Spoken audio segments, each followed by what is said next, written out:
The work of this church in the world is realized through the generous financial support of all who call this place home. Along with the gifts and time and talent, ours is a shared ministry.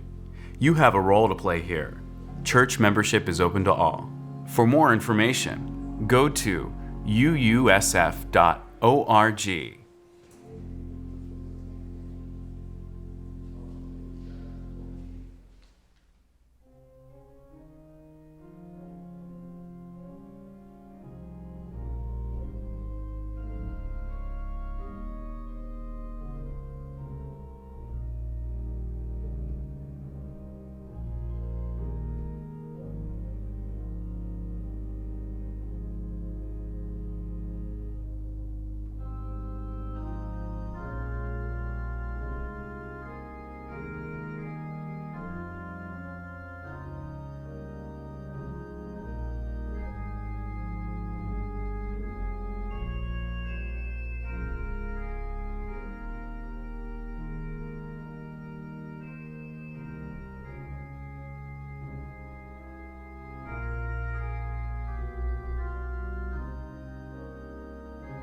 Good morning, everybody.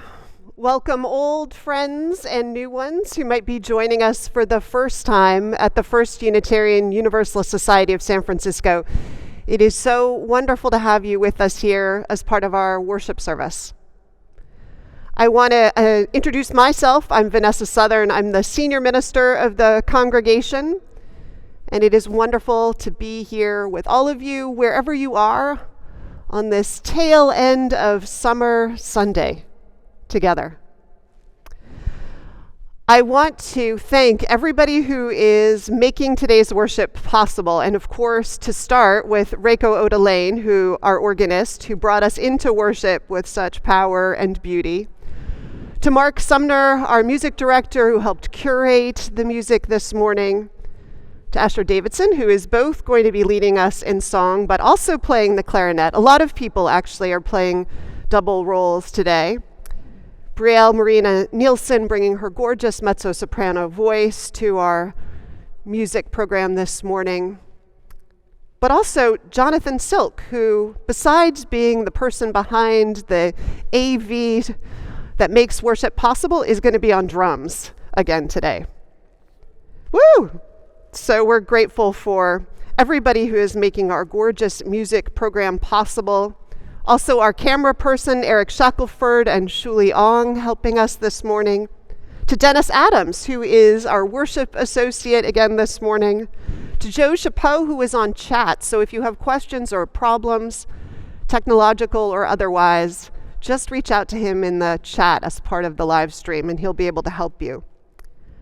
I want to thank Judy Payne for our gorgeous flowers, bringing life and summer's beauty into the sanctuary. To Tom Brookshire, who's going to be hosting our coffee hour after service, if you want to join. And I want to invite Junior to come down, Junior Liapaga, who is, as you'll see in a moment, the newest face, I want you to know, who is part of our staff, just joined, as our newest sexton. And so it's so great. You're Robert's cousin too, right? So we're keeping it all in the family. So Junior, if you just look to the camera, then people can see you. It's so great to have Junior with us. He's joining Thomas Brown today, helping us make the building ready for our gathering. So thank you. Welcome, Junior. It's great to have you.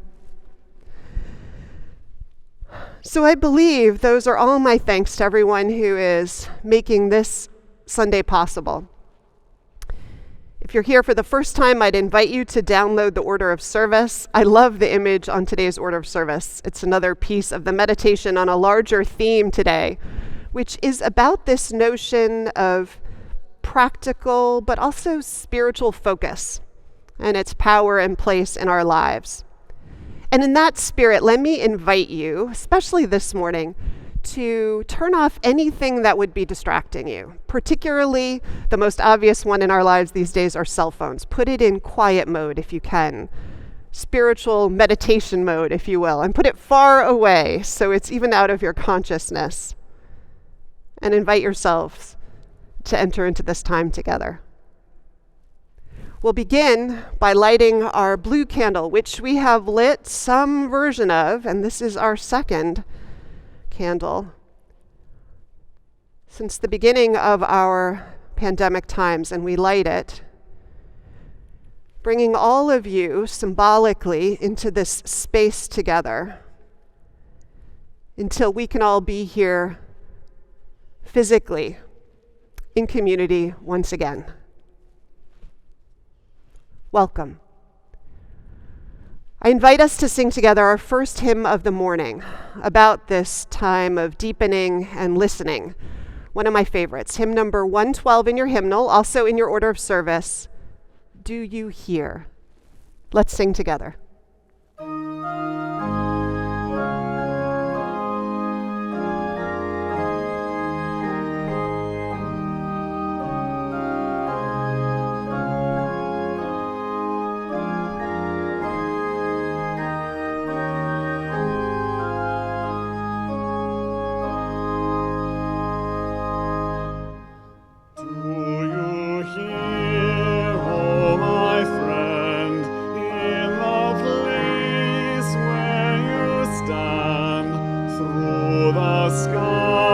Through the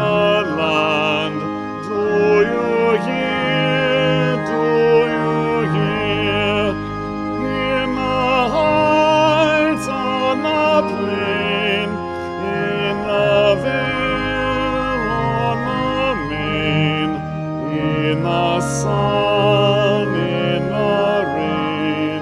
Do you hear? Do you hear? Through the roar, through the rush, through the throng, through the crush, do you hear in the hush of your soul, of your soul? Hear the cry, fear won't still, hear the heart's call to will, hear a sigh, startling thrill in your soul, in your soul. From the place where you stand to the outermost strand, do you hear, oh my friend? Do you hear? Do you hear? All the dreams, all the dares, all the sighs, all the prayers, they are yours, mine and theirs. Do you hear? Do you hear?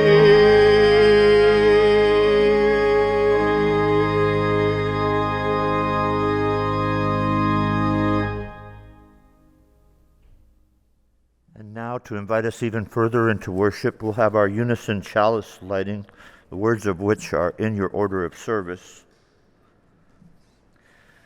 We light this chalice for the light of truth, the warmth of love, and the fire of commitment. We light this symbol of our faith as we gather together. And now our invitations and announcements. Hello, I'm Dennis Adams, Worship Associate. If this is your first time watching, thanks for joining us. You can follow along in the order of service, which is available in the description of this video and is emailed to everyone who receives our newsletter, which you can get by signing up through a link to our connection form that is in the order of service and video description. The order of service also lists upcoming events and links for opportunities to connect, including our Zoom coffee hour, which takes place after the service. Please join in anything that interests you. Please note that next Sunday's meeting of BIPOC monthly gathering will happen before worship. Please join if you identify as Black, Indigenous, or a person of color. You'll see details in the order of service about who to contact to connect. Our offering today will go to the disaster relief funds being raised in support of the residents of Haiti after the devastating damage suffered by the earthquake this month. Monies will go through our UU Service Committee, who is working already with the grassroots partners we know there and following their guidance and leads on what is needed from us. Finally, if you are the parent or guardian of a child that you would like to register for our children's or youth religious education programs, now is the time. There is hope that we can begin the program in person and are making our plans accordingly. Reach out to Allison Jacks, our associate minister, or look online for more details. We'd love to have your family as part of the year together. With that, let's center ourselves now in our worship by singing our meditation on breathing. The words are in your order of service. If you are new, we invite you to listen to our song leader and then join in as you feel comfortable. We'll sing it through a few times and let it lead us into worship. When I breathe in, I'll breathe in peace. When I breathe out, I'll breathe out love. When I breathe in, I'll breathe in peace. When I breathe out, I'll breathe out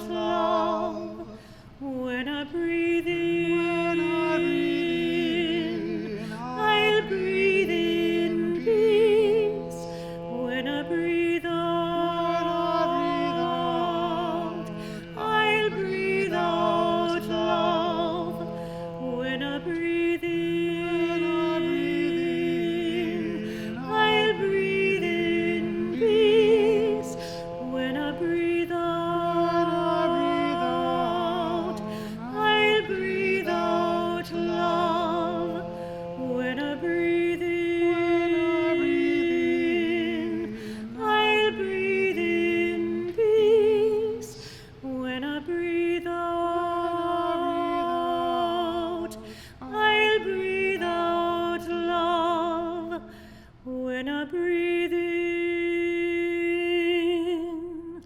I'll breathe in peace. When I breathe out, I'll breathe out love. Now that we're centered, let's have our covenant and doxology. Love is the spirit of this church, and service is its prayer. This is our great covenant, to dwell together in peace, to seek the truth in freedom, and to help one another.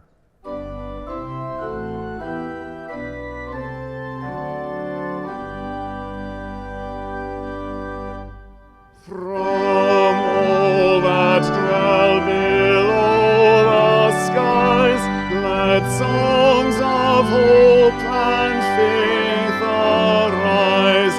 Let peace, goodwill on earth be sung through every land, by every tongue.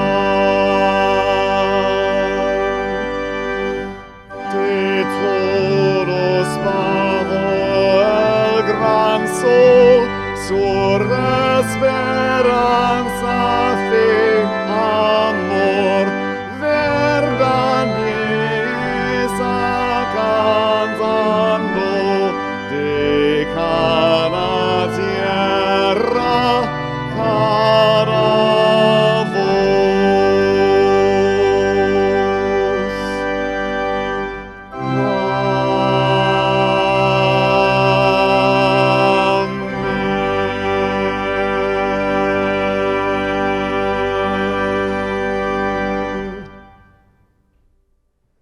Recognizing there is human suffering all over this world in the course of natural and human catastrophes.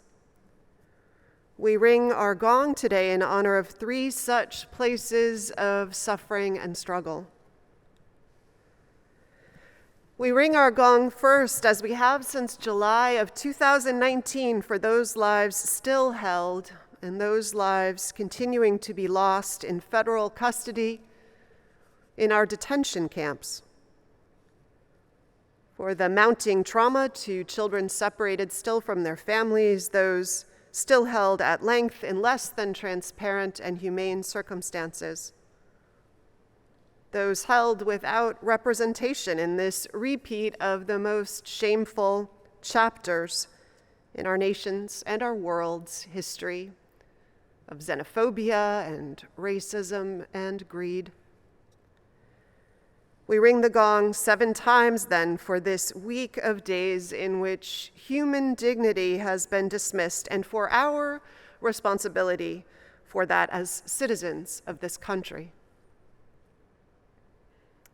We ring our gong additionally once for the ongoing losses to COVID-19.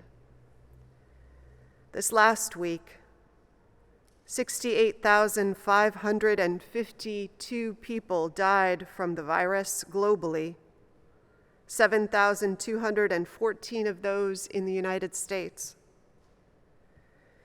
We hold in our hearts each of those lives and the circle of loved ones affected by the loss.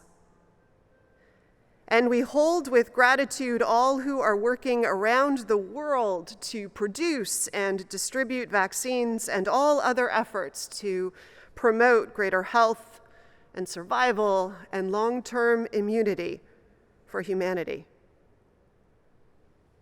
Finally, we ring our gong once this week for the citizens of Afghanistan, and for those with family and friends there,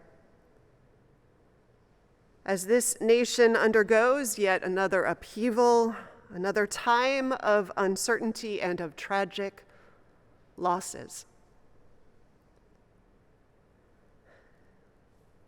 So much to remember and to hold. May we keep those we have named and their loved ones in our thoughts and in our prayers. And may we ease the tide of human suffering this coming week howsoever we can.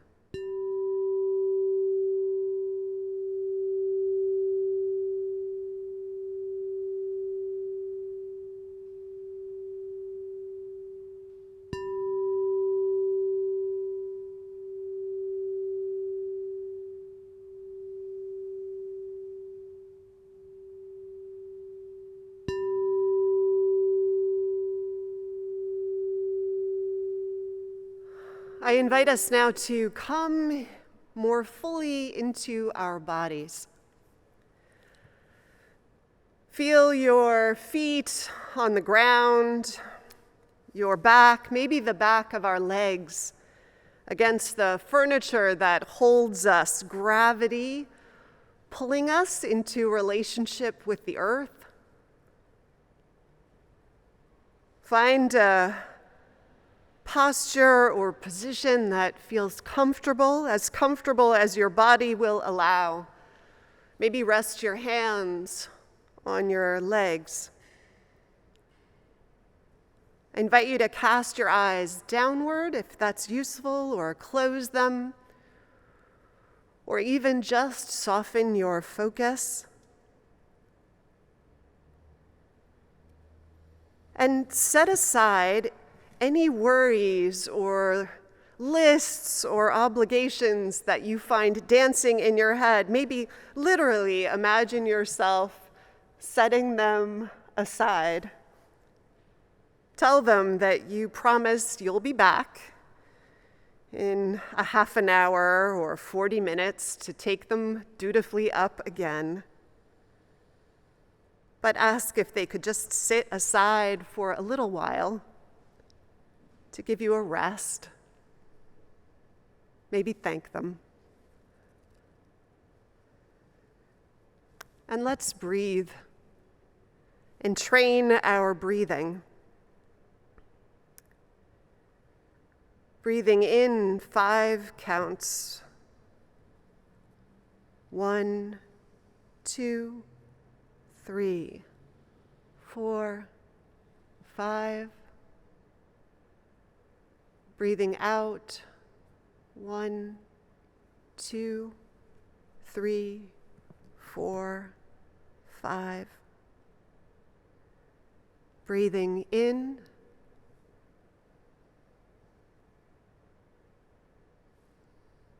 Breathing out.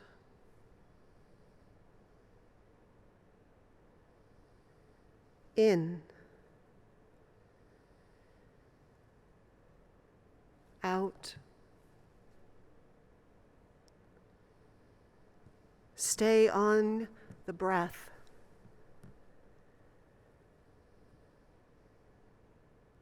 If other thoughts come, just note them and allow them to pass.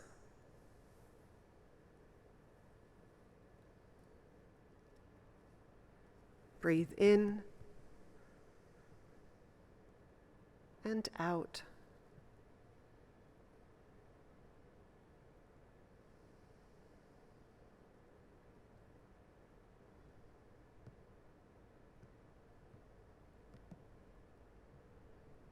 And connecting to the deepest places inside as we breathe.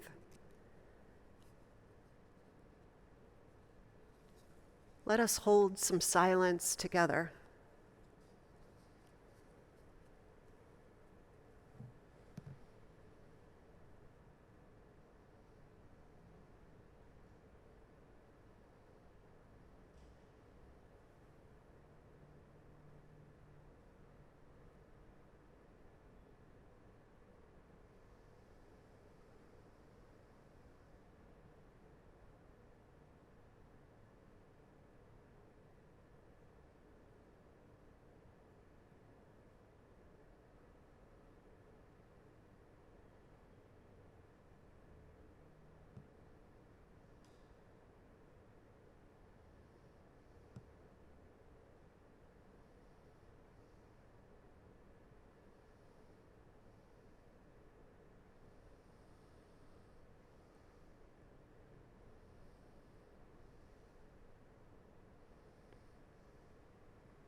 And now gently, I invite you back into our shared space and time.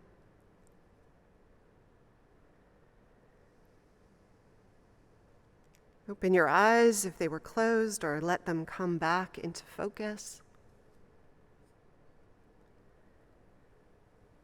Come back, but anchored, I hope, a little more to what holds us all.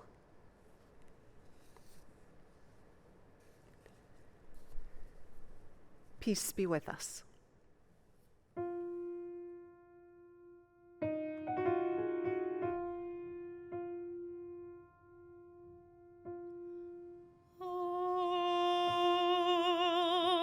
To be all alone in a little cell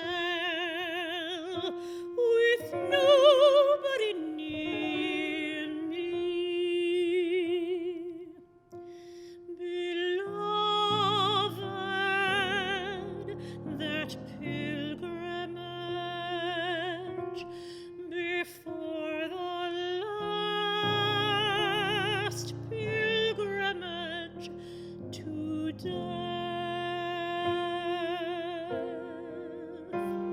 singing the passing hours to glory heaven,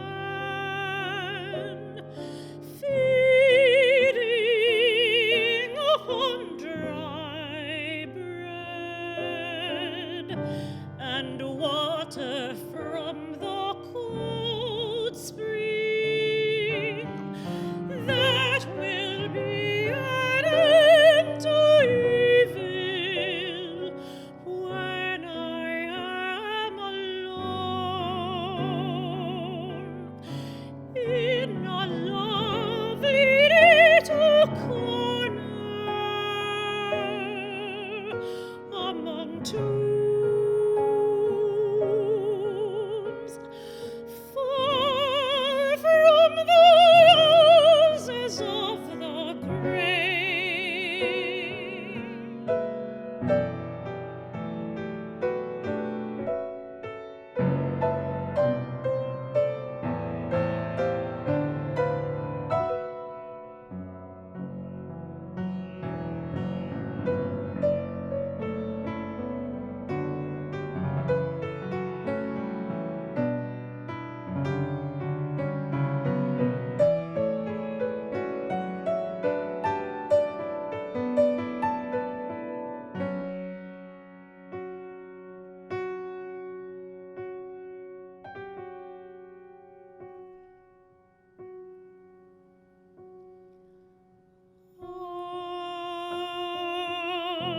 To be all alone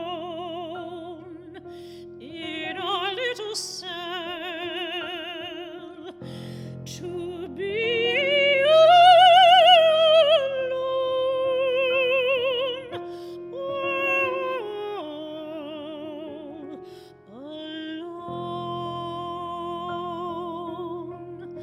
alone,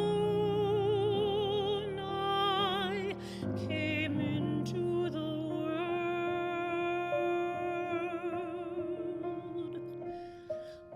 Alone I shall go from it.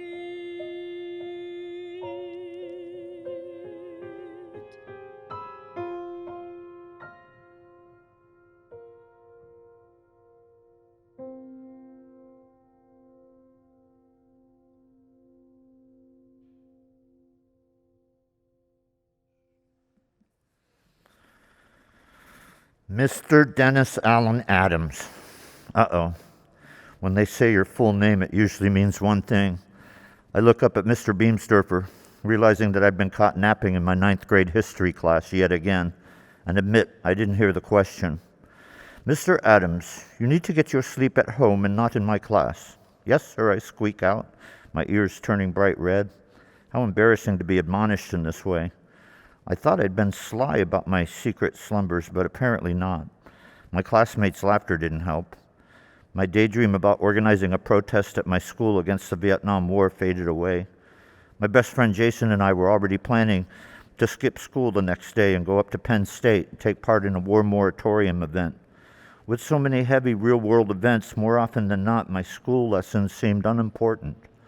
I was reminded of the mock turtle and Griffin explaining to Alice in Wonderland that the reason they are called lessons is that they lesson day to day.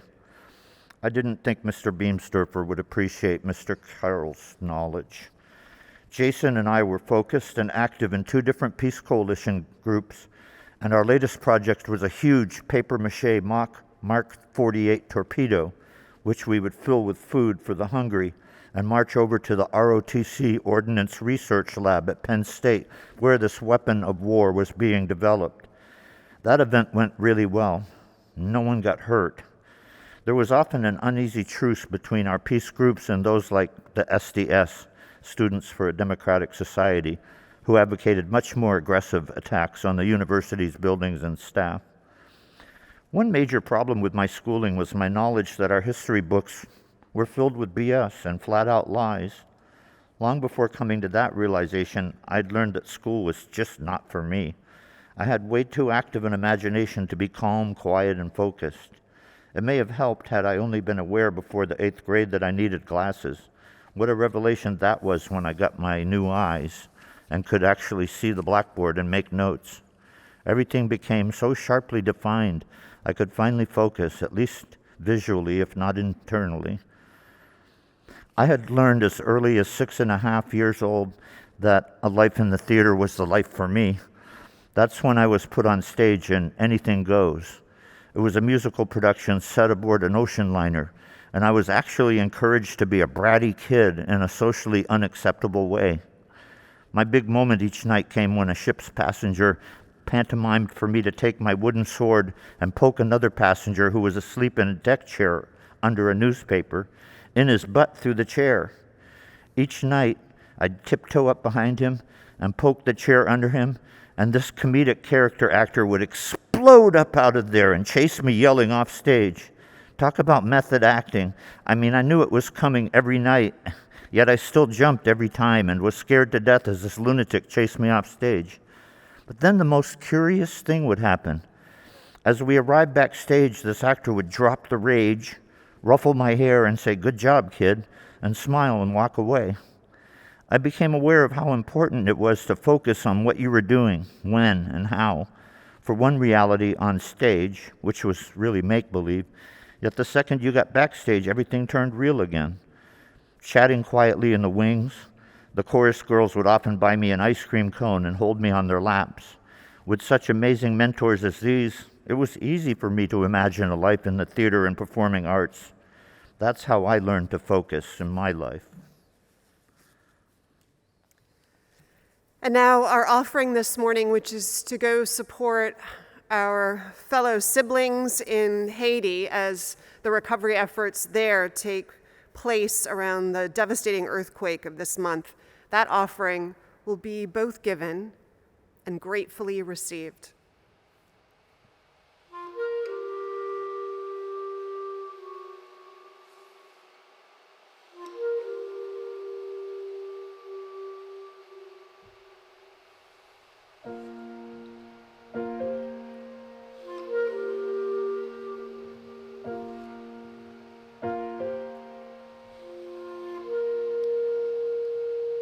I live my life in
Our reading this morning is taken from the book of Proverbs, which is part of the text that has been historically part of the Hebrew scriptures and then also became part of the Christian scriptures.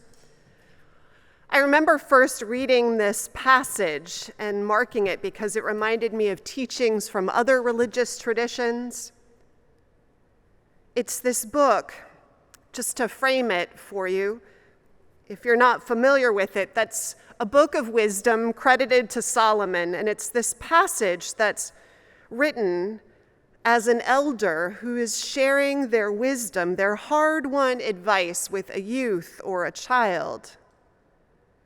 And it speaks in the framing of just how to hold wisdom, whatever wisdom you have in your life, this kind of deep attentiveness and focus it asks of us. So I thought I'd share these opening framing lines from Proverbs with us this morning. My child, listen to my words. Incline your ear to what I'm saying. Don't let them escape from your sight. Keep them within your heart, for they will be life to those who find them and healing to your flesh. Keep your heart with all vigilance, for from it flows the spring of life. Put away from you crooked speech. Put devious talk of others far from you. Let instead your eyes look directly forward and your gaze be straight before you. Keep straight the path of your feet, and all will be sure. Here ends our reading.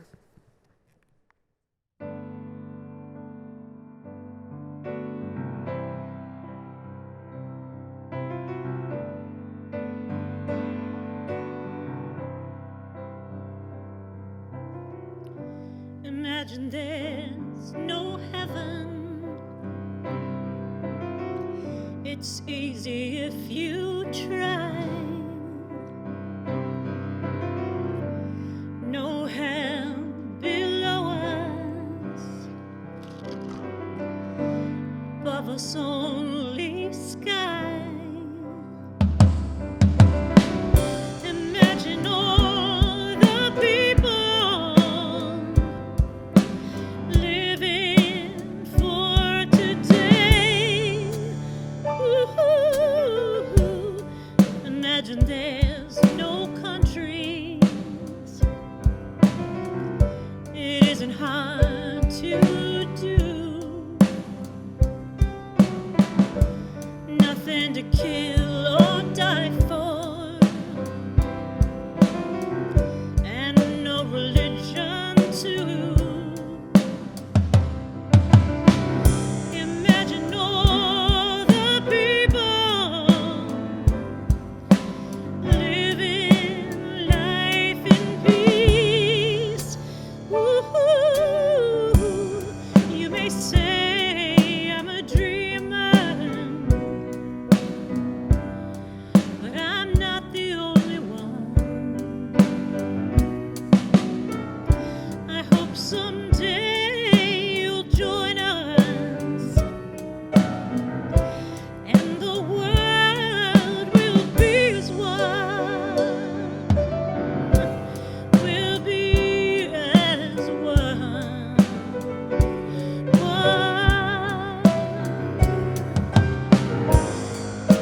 In April this year, the New York Times ran an article.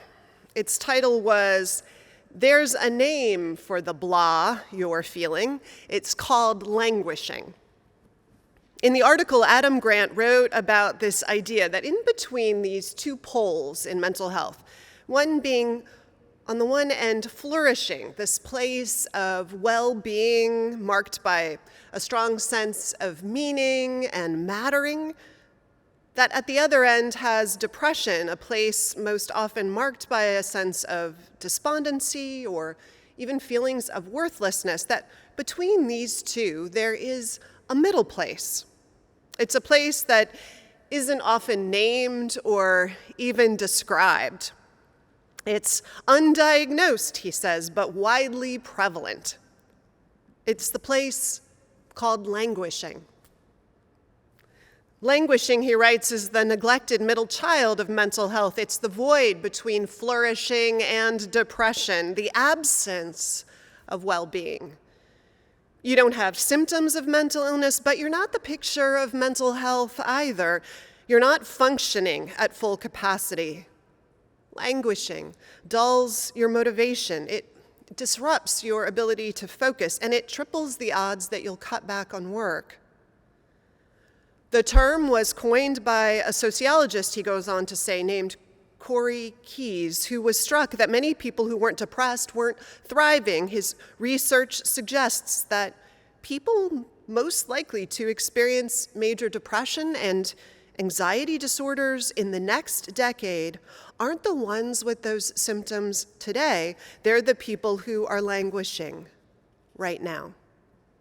And new evidence from pandemic healthcare workers in Italy, Grant goes on to say, shows that those who were languishing in the spring of 2020 were 3 times more likely than their peers to be diagnosed with post-traumatic stress disorder. Part of the danger, he says, is that when you're languishing, you might not notice a dwindling of delight or dulling of drive. You don't catch yourself slipping slowly into solitude. You're indifferent to your indifference, he writes. When you can't see your own suffering, you don't seek help or even do much to help yourself.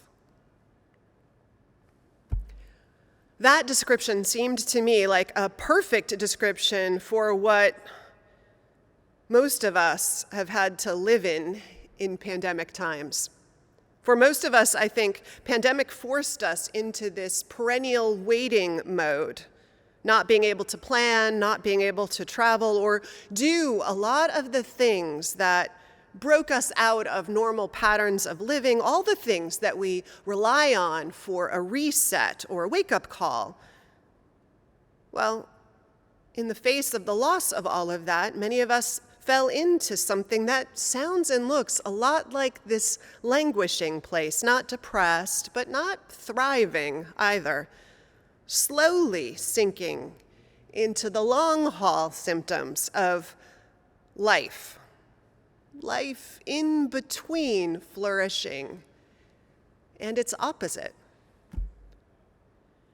Grant says that one thing that helps us get out of this state, as suboptimal as it clearly is simply to be able to see it and to name it. So there, you and I, we now have the first handhold out.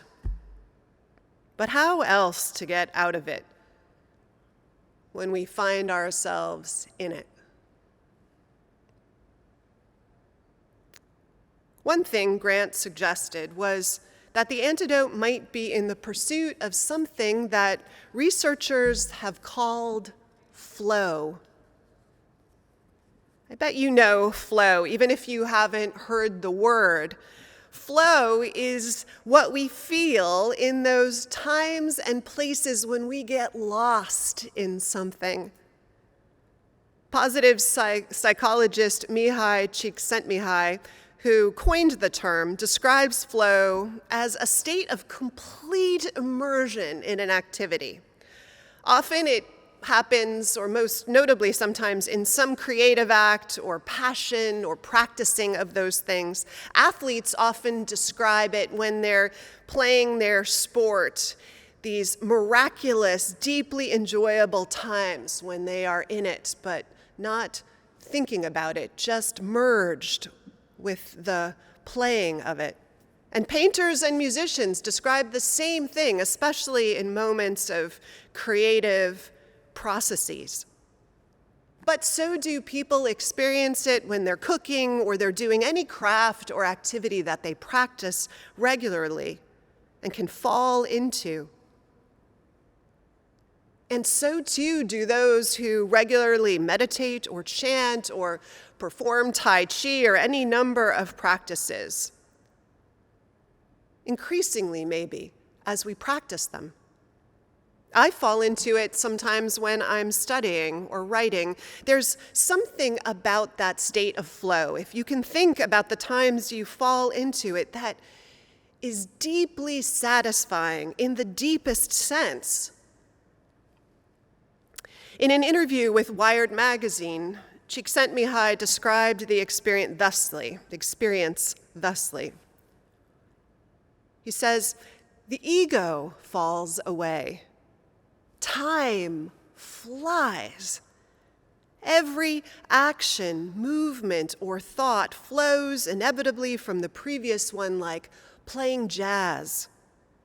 Your whole being is involved, and you are using your skills to the utmost."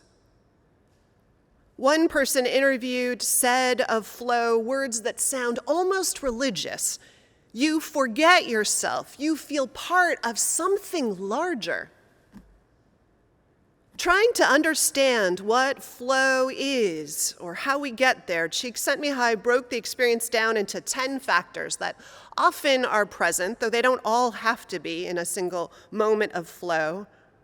And they include things like practicing something you enjoy, like we've discussed, or often when you have set a certain goal, one that's attainable, but a stretch, a challenge. Times when somewhere in the process there is this momentary loss of self that we heard described, this self-transcending feeling, or even a merging with what you are doing, so that time does cease to register. That even that you lose your embodied sense of self, lose sense of yourself as in a body. And all of this and what happens in that space feeds us. It's interesting to me that in a life that is flourishing, at the flourishing part of that spectrum of our health, that what ideally is happening are regular moments of this flow, this experience of deep focus, and how, by contrast, in depression, what we often experience is that it's hard to focus for periods of time, that we feel perennially distracted and fractured, and how that's also what Grant identifies is one of the things we see in languishing, this beginning of a distracted, unfocused quality to our lives. In this corner of the Northern California globe, and maybe for this era, the word focus, when it comes up for many of us, conjures up the work and the life mantras of entrepreneur Steve Jobs. It's a way of working, his way of working, that's often credited, at least in part, for his incredible success. In Walter Isaacson's biography of Steve Jobs, written with cooperation by Jobs himself, Steve Jobs credits some of that focus on focus to one of the earliest partners he had in Apple, his mentor, a father figure for him, Mike Markkula. Markkula was 33 when Jobs and he met and had already cashed out of his professional life from his work with Intel and was semi-retired, but then leapt back into the fray with Jobs and Wozniak to relaunch Apple as a company. And Markula wrote most of the initial business plan for Apple, but also, more intriguing, this one-page marketing philosophy for the company. It was a philosophy that had 3 points. First, that Apple would know the customer's needs, maybe even more than they knew them themselves. Third, that its packaging and marketing would speak clearly and intentionally and set the tone for the impression that Apple products would make. And in the middle was this idea of focus. Markula impressed upon Jobs that, quote, in order to do a good job at those things we decide to do, we must eliminate all the unimportant opportunities. Jobs would step into that call to focus in ways that are now legend, cutting significant lines of research and development and even established businesses sometimes to focus on 1 or 2 models or directions. The radical simplification and seeming risk he seemed to feel more comfortable with than most of throwing one's eggs into 1 or 2 baskets that had the power of turning up the heat on some teams and pulling the rug out from under others. But Jobs, he'd also do it in his personal life. Maybe he was already prone to it in a life of extreme diets and fierce meditative practices that were his. He seemed to like to focus, maybe existentially be drawn to it. And in him, we see the benefits and we see some of the fallouts of that way of being. Hanging, as is said, concentrates the mind. Deadlines mixed with existential fear, boy, they force hard choices. Marginalize also big parts of our life and our work. But they do also seem to make possible some level of greatness. And all of this is so obvious when we're looking at the world of business or sports or even artistic endeavors, but it's also true of the spiritual life. In autobiographies of gurus and yogis that I have read over the years, stories of the lives of people like Sri Sri Ravi Shankar, not the musician, but a famous guru in India, and Paramahansa Yogananda of the famous autobiography of a yogi. There is also a pattern for how they credit their single-minded commitment to spiritual practices of meditation or other to certain remarkable abilities that they acquired. How the focused practice provides for them mysterious access to new ways of knowing and new ways of seeing and even new ways of connecting to people or new physical abilities even. Years ago, I studied with a Reiki master who told the story of the founder of Reiki. Reiki, as many of you probably know, is a form of energy work where the practitioner, often holding their hands over a person's body, though it can also be done remotely, reorders energy and invites healing. And the story as I heard it was that the founder, Mikao Usui, a lay monk from Japan who discovered this power, found it as a side effect of his committed meditative and spiritual practices. He almost stumbled on the fact that he had this healing gift that had developed. And it was never his goal, and it was never supposed to be ours in our cultivation of spiritual practices. But it was this capacity that opened up when a focus on spiritual practices was maintained successfully over a lifetime. Focus here, too, apparently, can make all kinds of remarkable things possible. The reading that I opened with as our text today is also, in a way, a similar call to focus. At least that's how I hear it. That elder's advice to the child or youth where they're passing on wisdom, but a framing around it that's a reminder to keep what they hear or what's important to them right in front, as close and binding as you can. Don't let these words escape from your sight, the elder says. Keep them in your heart, for they are life to those who find them, and healing to all flesh. Keep your heart with all vigilance, for from it flows the spring of life.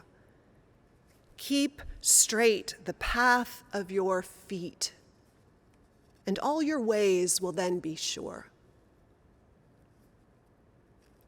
That passage echoes for me other texts through time, but most immediately the Buddha's advice about right action and right thought, and his invitation to a lifetime of mindfulness and discipline of mind and spirit and body.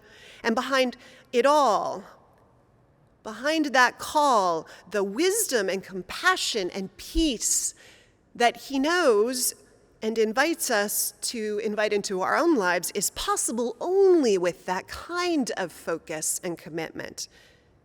In these ways of action, if these ways of action are pure, the Buddha said in words that are both challenging and an invitation, if these ways of action are pure, one can make progress on the path of the wise.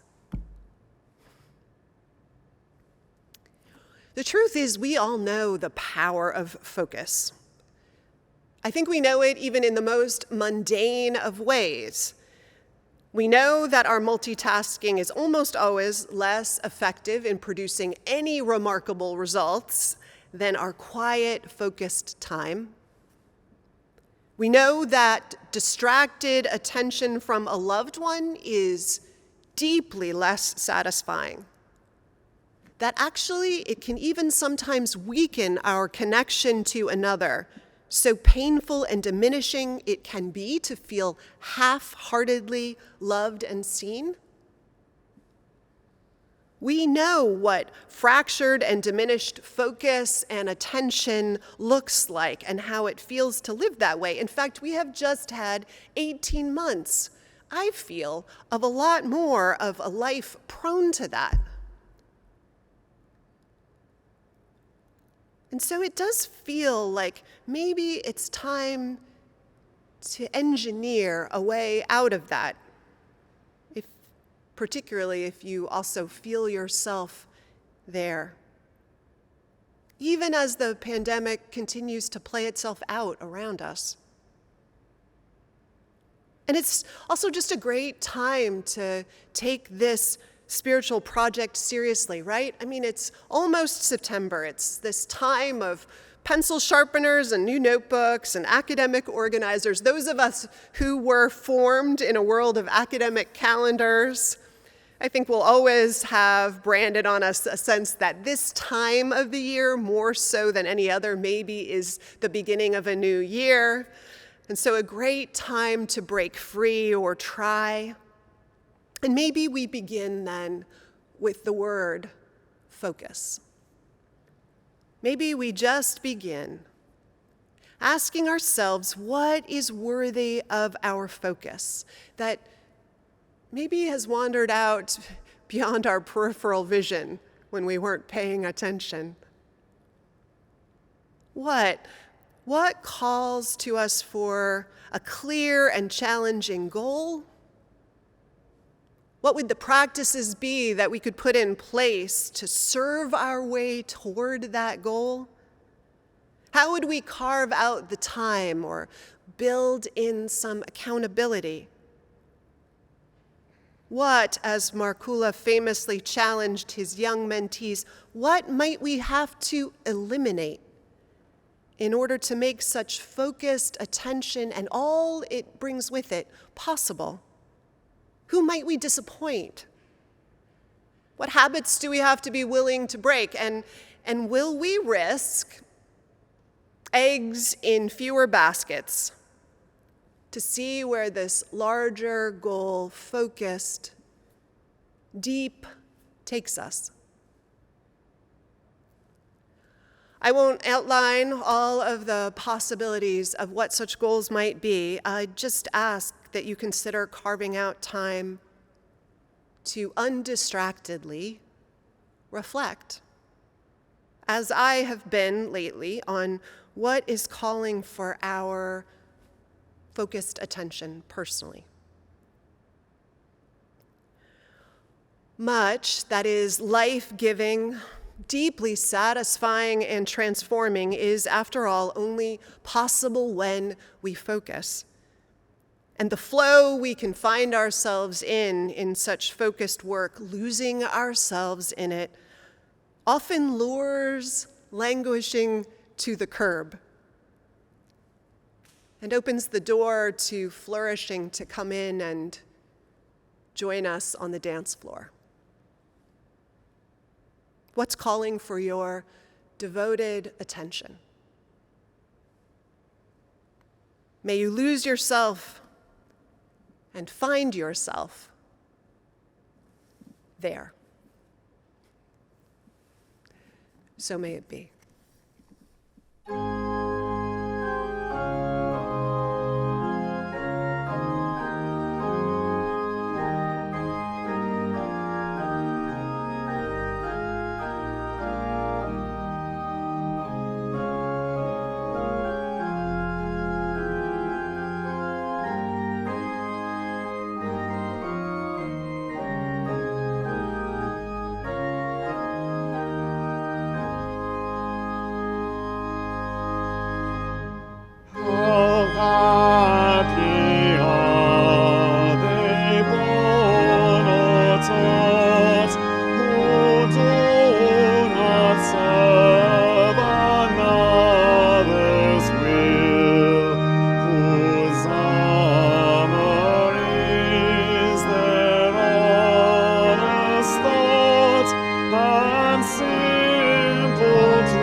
And now, in our comings and our goings, may the light of love shine upon us.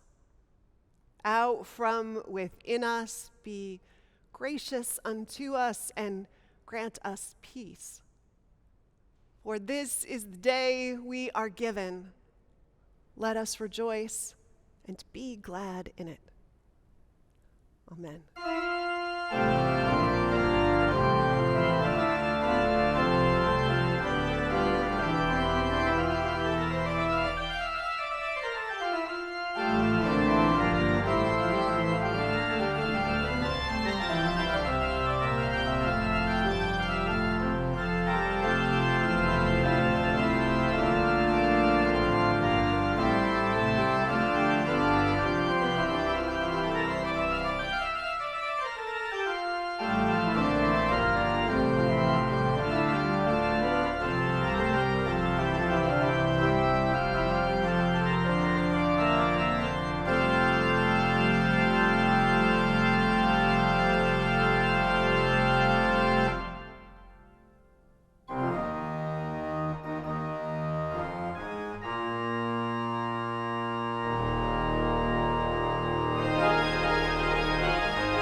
The work of this church in the world is realized through the generous financial support of all who call this place home. Along with the gifts and time and talent, ours is a shared ministry.